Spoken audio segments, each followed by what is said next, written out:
Something that is close to my heart, something I wanted us to talk about, was the issue of corruption. And this is something that the President himself raised at the devolution conference that was held in Homa Bay on 13th of August 2025. He called out Parliament and he called out the judiciary for being corrupt. Parliament, he said that they are the most, they are bribe takers, and they compel, they demand bribes to write favorable reports. You know, the committees in Parliament demand bribes to write favorable reports, or to look the other way so that something passes. Let me ask you, members of Parliament who are seated here, do you, for example, know, do you, for example, know that a few members of your committee collected 10 million shillings so that you could pass that law on anti-money laundering? Did you get the money? So,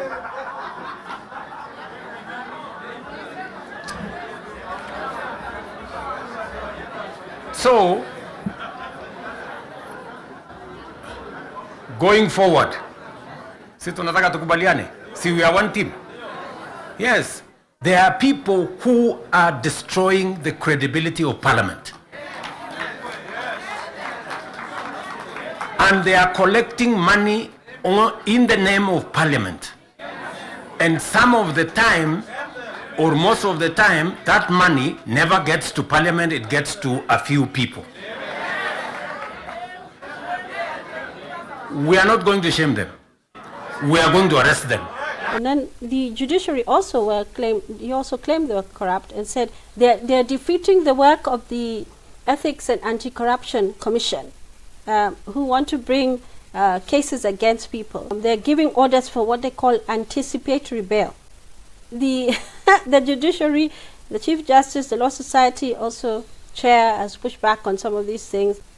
The Law Society chair, Faith Odhiambo, said anticipatory bail is a right. So you can't say it is corruption. You know, it's a right for somebody to go to court, and when they can see things are moving a certain way, they are able to persuade the court that they should be given anticipatory bail. The effect of that is that you cannot just be arrested. You go to court and turn up in court, but you've anticipated that your arrest, so you apply for bail in advance, and you've got the bail.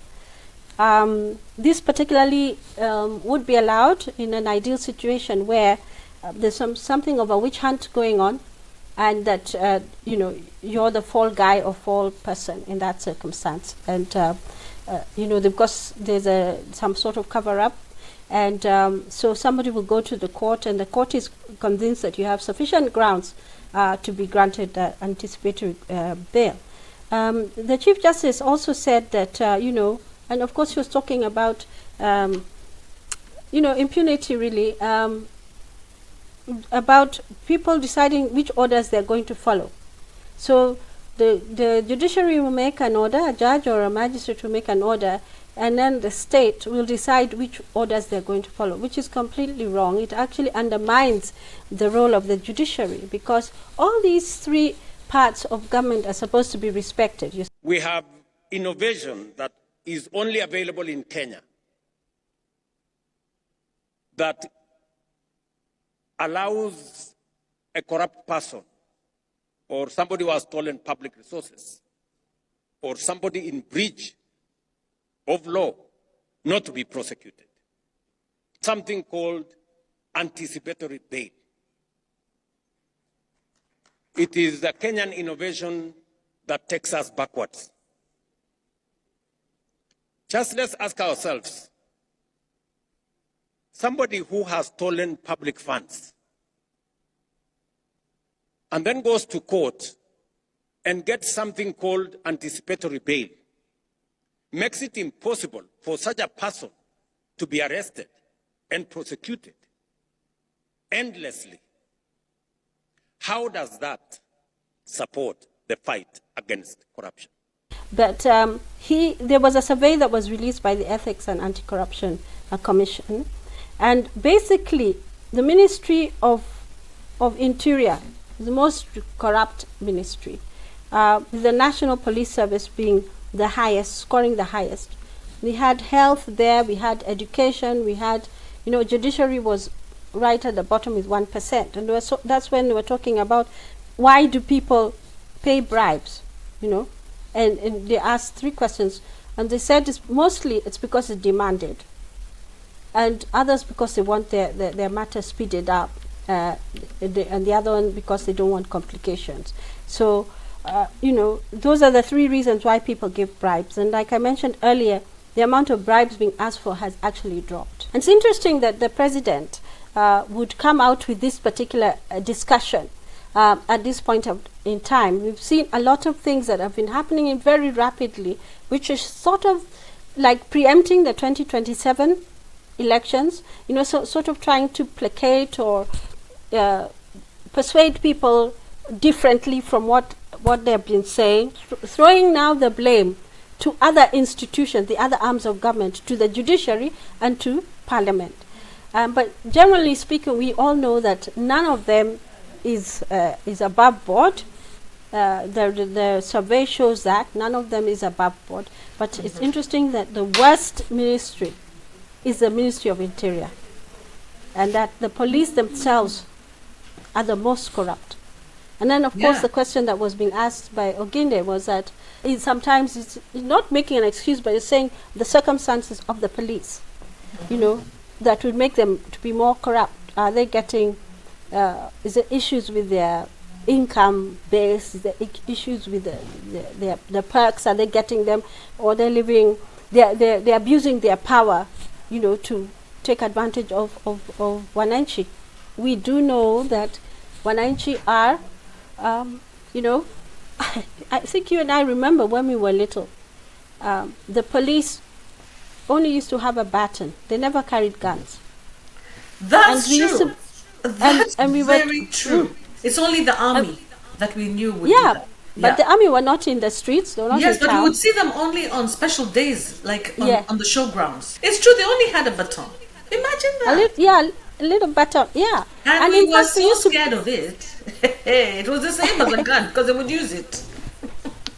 No, and we used to be told that if you get lost, you ask a policeman. Remember those safety things, how to cross the road, safety, nursery school. You get lost, ask a policeman, he'll help you.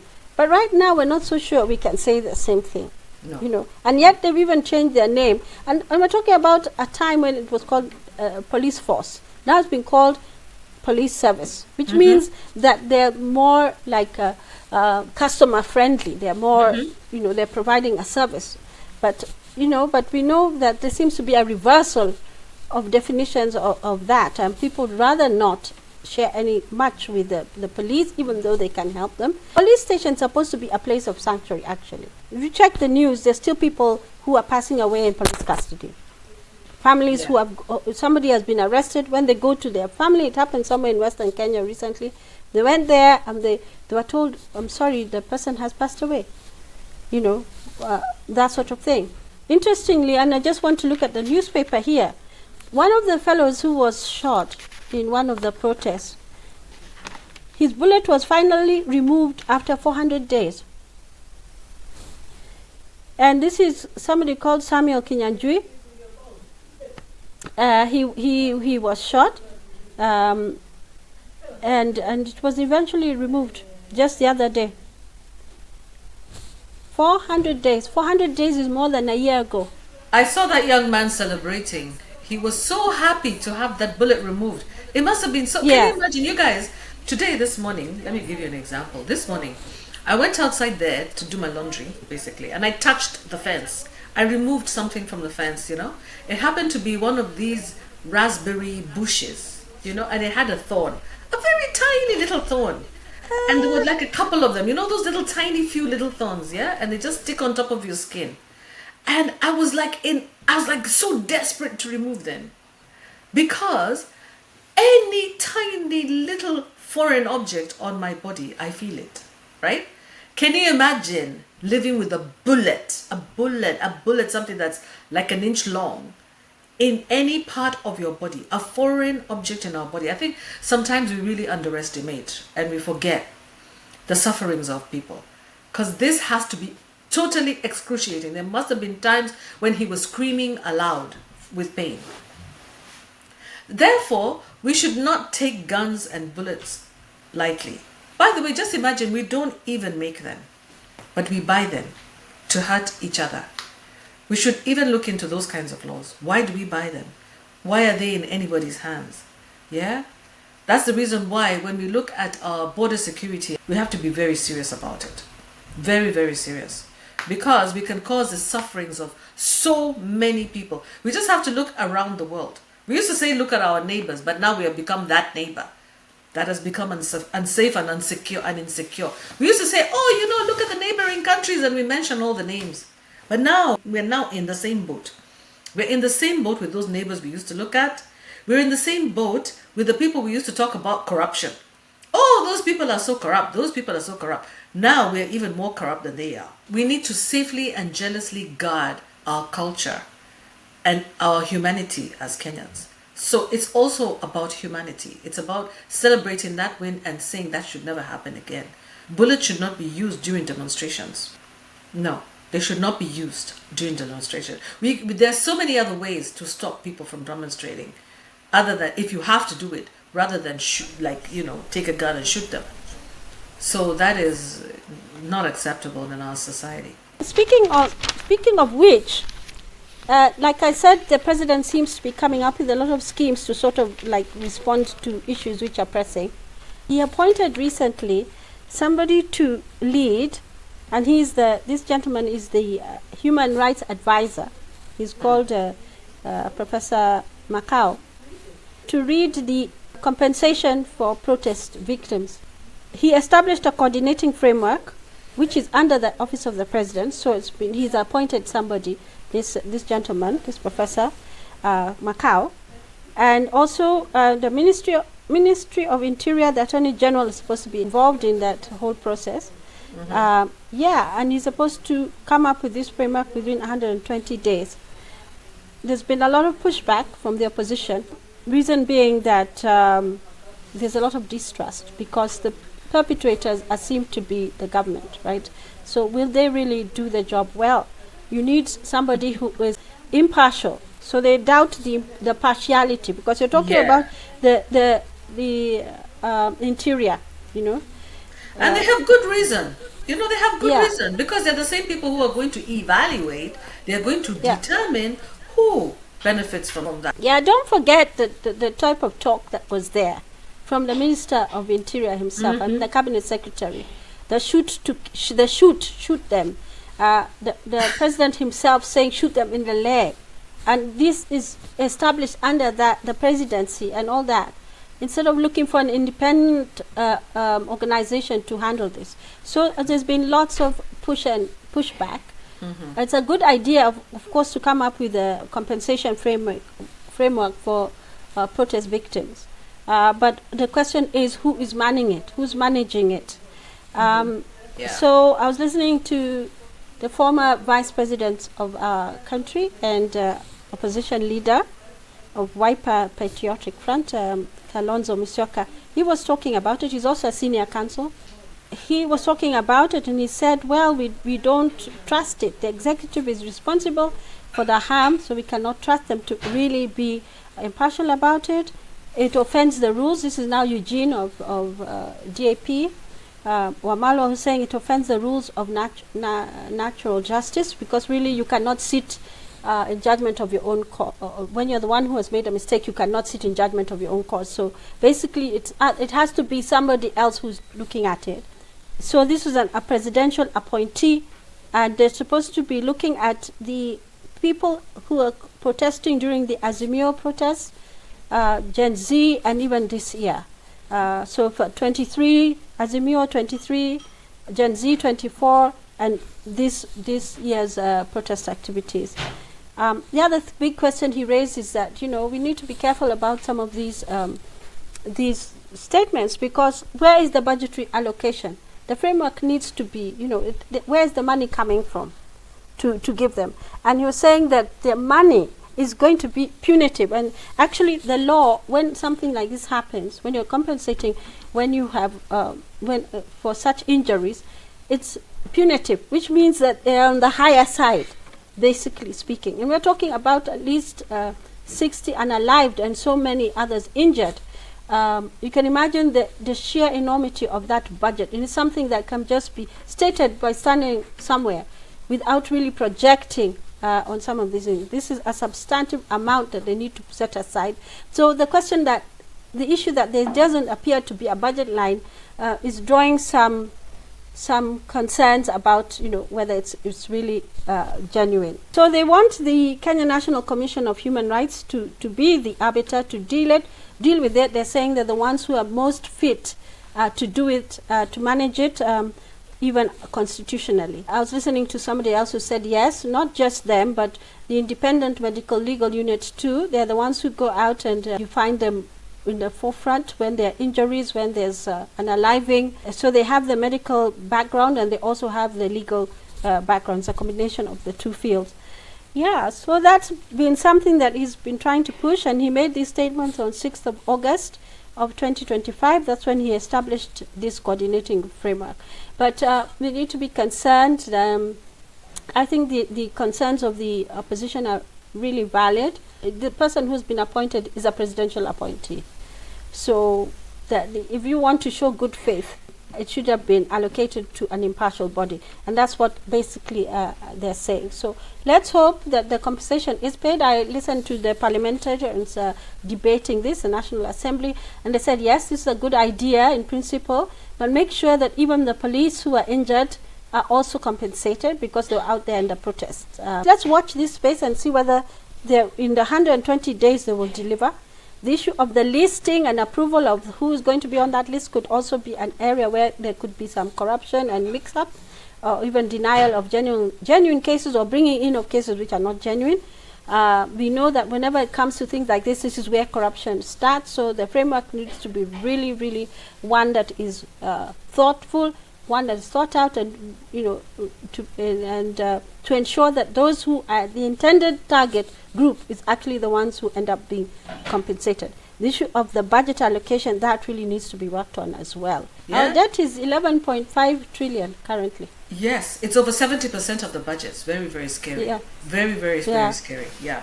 So imagine seven out of every 10 shillings is going to repay debt. Hey! Yeah. I don't know how we're not in debt distress. The person who introduced me to all of this was Jimmy Wanjigi. Oh yeah, he says we're living the number one whistleblower. What? Give him his flowers. Give him his flowers. He educated us. He helped us understand. Everybody understands what odious debt is now. And if you don't understand it, go back and listen to Jimmy Wanjigi. Listen to Spice TV, because Spice FM has been really instrumental in helping us understand and bringing to fore a lot of these issues. So we thank Spice FM as well for bringing these kinds of guests and visitors on board. Yeah. Susan, at some point I'd like to now just cover, before we're out of time, I'd like you to wrap up if you don't mind, and then we can cover a little bit of the title, which is about AI and land. Yeah. Okay, I just wanted to talk about Rigathi, because you talked about it. That's very important. Yeah, for sure. Rigathi. Tell us what's happening with Rigathi. I thought, has he been thrown out? What's going on? Has he landed? Is he landing? Some people are saying he should land in, I don't know, Kisumu or Eldoret, or I don't know where he should land. He shouldn't land in Nairobi. Others are saying he's back on a one-way ticket. Sijui Nini. What is actually going on with Rigathi? Well, my own reading of the situation and what I've listened to, my own sources of information, that is from the, what's the newsmen are saying, that he's returning on 21st of August, and that there is a threat to arrest him at the airport. So. He has stayed in the US for over a month. Of course, he's been very vocal, and we've been seeing his clips of what he's been saying there. He has met with a number of people, and he was talking about, in particular, the issue of the you remember there was a senator who had said that Kenya's status as a non-NATO ally be reevaluated, and Ruto, our president, was saying, well, some of these are coming up because America is not happy with the relationship between Kenya and China. But Rigathi is refuting that and said, actually, the Americans are concerned about the links of the gold for guns sort of deal that WSR has, our sitting president has with the RSF. Remember, in some earlier shows, we have talked about that. The RSF, in fact, in response to that, not just the fact that they allowed the RSF to declare themselves here in Nairobi, but the fact that he's engaging in gold trade with the RSF. The RSF are giving him gold, and he is supplying weapons to them. There was that clip that showed that the weapons was sort of like coming from the Kenya government. I mean, the way they've been created and everything like that showed that the newsmen in one of their journalistic pieces, investigative journalistic pieces, showed that. So there seems to be a link. Also, the issue that he did meet with Al-Shabaab, 3 Al-Shabaab members in Mandera. The concerns of the U.S. and indeed the rest of the world, and even Kenyans is why should we be in any way associated with people who are involved in terrorism? So that seems to be that is the concern, according to Rigathi, of the U.S. government. They want to know what is going on. Why are we linked to these particularly dangerous institutions or individuals or organizations that are known to cause terror?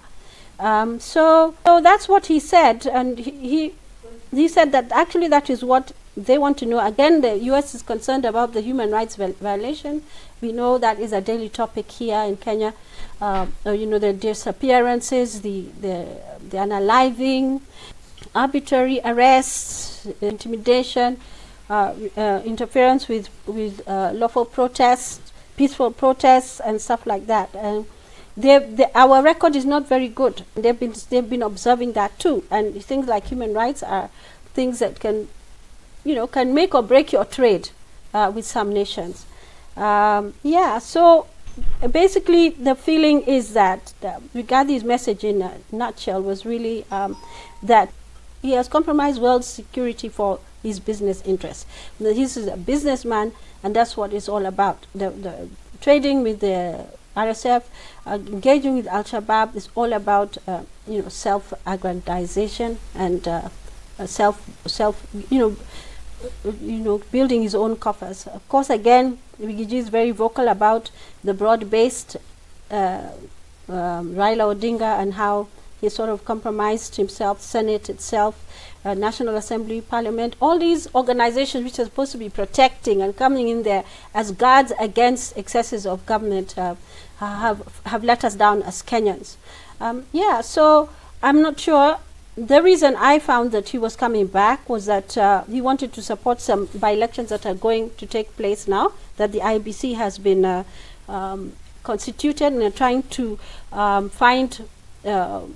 nominate or put people to stand for those those positions which are vacant, who are young. So that's why he said he's coming back. Yeah, thank you so much, Susan. That has been fabulous. That's a really good summary, and it's interesting to see what's going on with Rigathi and what's happening with Shah, what's happening with the transport sector, what's happening in Kenya. There's so much news. There's no time to even summarize everything. But because we said we're going to discuss, well, at least the topic of this particular video is going to be discussed at the end of the video, actually, which is about AI. I wanted, of course, we were going to do the news highlights, which usually takes a lot of time. And then I just wanted to give a little bit of, an analysis on what's going on in terms of AI and the justice sector in Kenya. And before that, I wanted to also remind Susan of something that maybe she forgot to add, which is that we have the Bill and Melinda Gates Foundation in Kenya that has introduced an 8-year contraception. It's an intrauterine IUD, an intrauterine device that can stop pregnancy for 8 whole years. And it's being introduced in Kenya first. And that is quite interesting because already, you know, Kenya has been associated with decreasing fertility between the years of 2003 and 2014. Okay, based on demographic health surveys, Kenya's fertility declined. Globally, fertility was in decline in the previous 3 decades, and in sub-Saharan Africa, including Kenya, the decline started. Our fertility rate was really declining fast. So actually, Kenya has been in reverse fertility for some time now. However, my recent reviews have also highlighted that this trend, fertility, has started now to increase again in urban areas. Okay, fertility rates that were previously in decline are now on the reverse. They're now increasing in urban areas, in some urban areas. I guess, you know, as people become more wealthy maybe, or as people have more access to medical support and things like that, then there's also a higher rate of child survival, lower rate of maternal mortality that can actually increase opportunities for women to have children. If you have higher income, of course, then you can support more kids and things like that. But, you know, in this particular case, what we want to understand is what is the reason why, you know, Bill Gates decided to bring this fertility treatment to Kenya, and why it is that our country accepted it while countries such as Namibia declined it and said that it was an insult to their country. You know, the president of Namibia actually was pretty offended by that, by the idea of introducing an 8-year contraceptive. Meanwhile, as we know, in developed countries, women are being encouraged to have children because of the population decline in many Western countries. You know, the European population, the American population, especially majority white population, is in decline. That is public knowledge, and it's everywhere.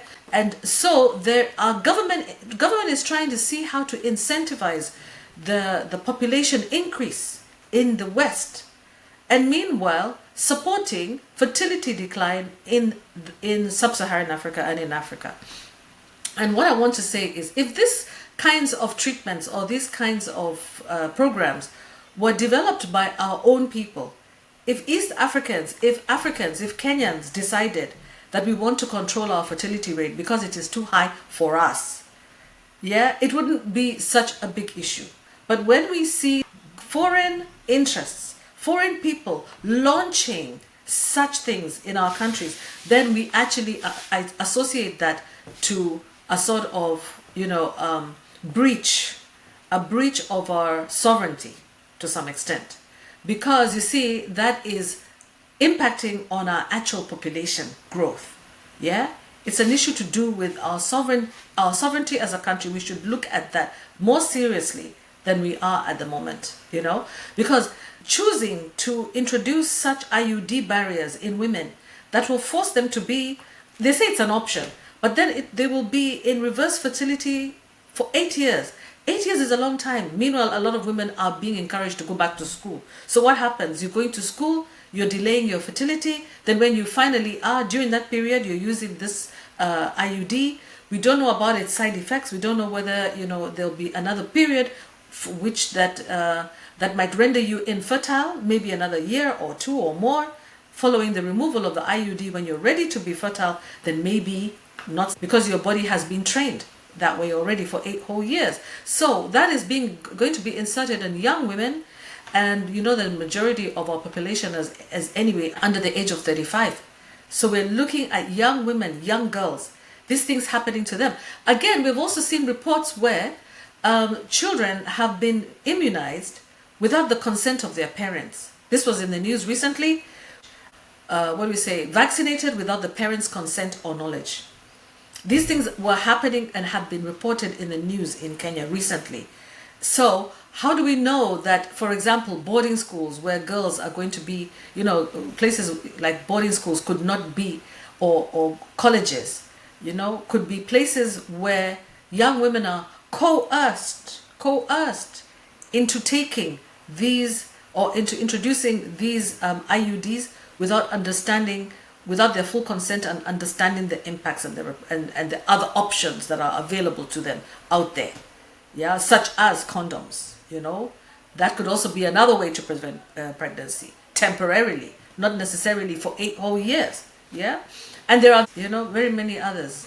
So I think Kenyan leaders have been accused of treating women like guinea pigs, and we forget that this has repercussions to us. Yeah. So anyway, I think I've spent a little bit too much time on that, and I don't know if I really have very much time. I have maybe like 5 or 10 minutes to discuss AI issues. Okay, so now let's talk about AI. As much as, we had our very first meeting and we actually interviewed Dr. Bitangen Demo, and we talked about AI and the progress of AI in Africa. However, I've also been conducting quite a bit of research on the issues of AI and what could be the potential threats that AI may cause, to our countries. Right now, the government has actually implemented training for about 100,000 civil servants are going to be trained in the use of AI.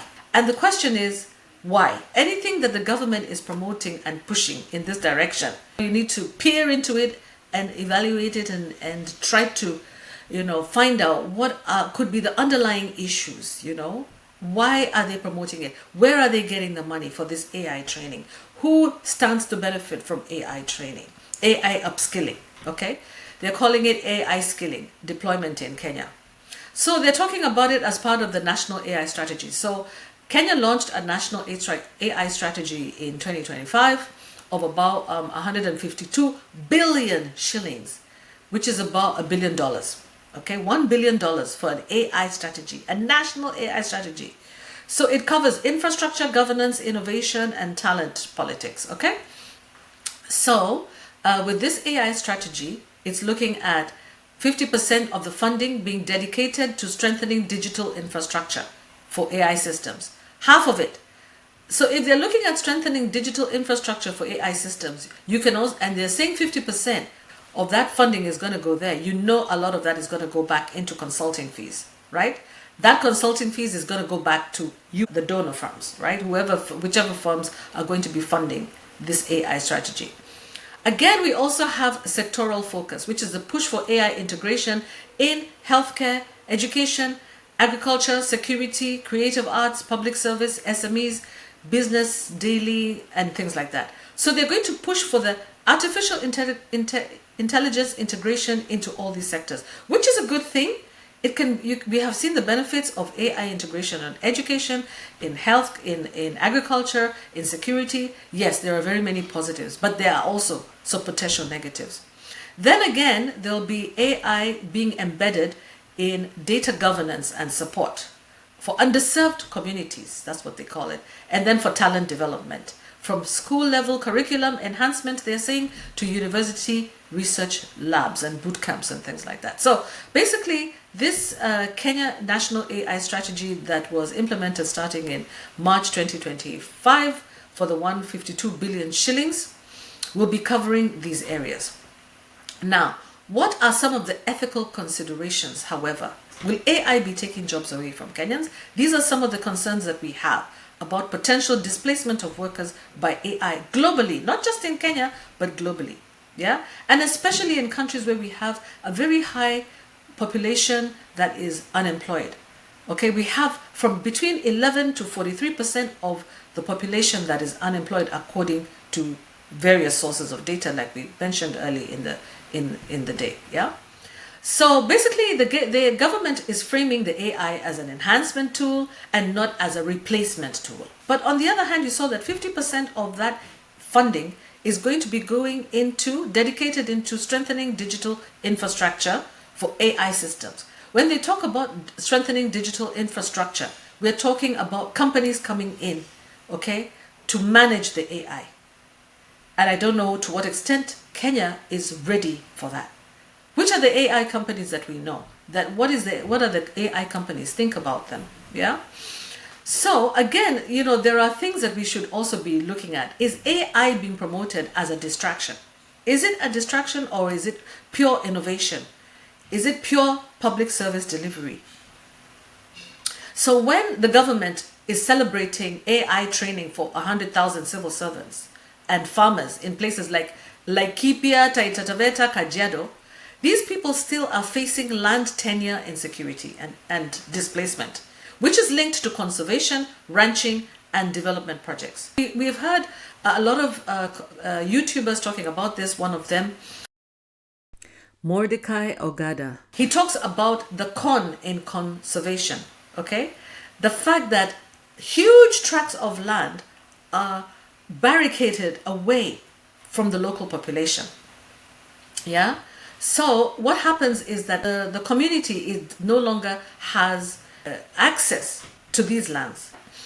And now, again, how the AI is intersecting with land issues is, for example, we have smart agriculture, we have geospatial mapping, we also have tourism and conservation, the digital registers. So the thing is, whoever controls the AI then controls all of these aspects. So AI is used in precision farming. It's also used in land tilling and also in the land registries. And the land registries is my critical issue right now.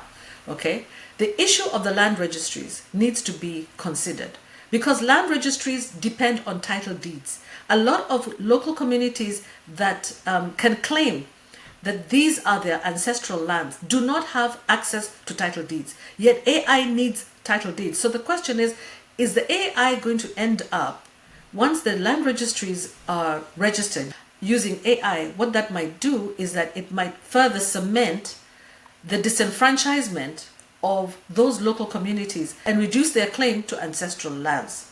Okay?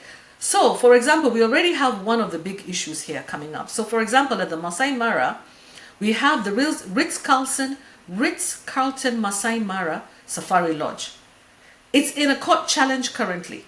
The Ritz-Carlton is a huge hotel and it's basically a boutique hotel for the very wealthy where they charge $3,500 a night a stay. So this is part of the Marriott International group of hotels, and they're opening the Ritz-Carlton Luxury Safari Camp at the Masai Mara. So what is the conflict? The conflict is between the conservationists and the activists, okay, who have filed a lawsuit saying that the lodge is violating the Masai Mara management plan, which blocks banned new tourism developments until 2032. It is also being considered a threat to the migration corridor for wildebeest and other wildlife. You can imagine that when these Ritz-Carlton luxury safari camps set up camps in the Masai Mara, they're going to look for the more strategic locations where the wildebeest and other wildlife are actually migrating. So that corridor may be disrupted, as we know. Again, there's the issue of the land. The local Maasai communities are arguing that while the global luxury brands are making huge profits, they remained land poor and excluded from decisions about their ancestral lands. Okay? So this focus of the international community on the eco-luxury, tourism, high-tech, wildlife monitoring, Sijui over, what all those, big names, big grammar as they call it, what it's doing, it's overshadowing the land rights debate of who actually owns, controls, and benefits from the Masai Mara. This issue is repeated with the Amboseli National Park devolution. It's also repeated with the digital land registries and AI mapping, and also with other things like the Taita Taveta farmers and elephants. So we will continue this discussion in the future, probably going forward, because it's been quite a while. I've been on this for quite some time now. So I just want to say thank you, for staying with us. And, let's think about things broadly and let's see how we can improve our people, through the education that we have, through these media platforms that we have. Let us educate each other and let us be there for our countries. They say, ask not what your country can do for you, but what you can do for your country. And what we are doing is coming live and hoping that you will subscribe and you will listen in your free time as you're driving, as you're doing your laundry, as you're busy working. Yeah, because these are long shows. We hope that you're going to participate with us next time. Yeah, so with that, I want to say thank you very much, Susan, for your time. And yeah, any last words? Or any comments on the issues that I just spoke about briefly? Yeah, I don't know, I got a sense of deja vu when you're talking about the AI framework. It just reminded me so much of how the e-citizen platform was so seriously manipulated. When we have, outsourcing, and when there's no proper framework, you saw that there were so many red flags that were raised by the Office of the Auditor General on that. And I can see that sort of being replicated here, unless there's a framework that is, is well developed and seeks to capture all those spaces where there might be leakages of income, where money is sent to unknown sources and stuff like that, which is basically what happened, where certain fees are levied which are against the law, where there's outright stealing, duplication, giving the business to your friends to do the outsourcing. We saw from e-citizen that there was repeating names in the companies that were dealing with it. And definitely that money is really true. Being easily moved to pay, people who are not authorized to receive that money, actions being taken without receiving approval from National Treasury and stuff like that. So it's just one of those things that I just felt this sense of deja vu as you were talking about it. Like you said, let's talk more about it. For sure, I saw that clip about the interruption with the flow of the path of the wildebeest, and that's really serious. I listened to the considering that the Mara is one of the 7 wonders of the world. This is another threat to our sovereignty, isn't it? I don't know whether I'm taking it too far, but this is a border issue. This is our issue. This is our identity.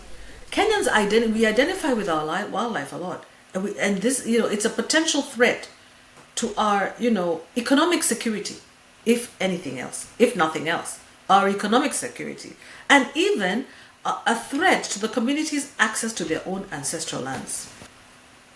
Yeah, I think this is a big topic that we can talk about at quite length. Yeah. They keep saying that we have to keep up with the times. AI is our reality today. It's going to take up spaces everywhere, and it's something we can't ignore. Checking the abuses. Lands office for sure is mostly like digitized.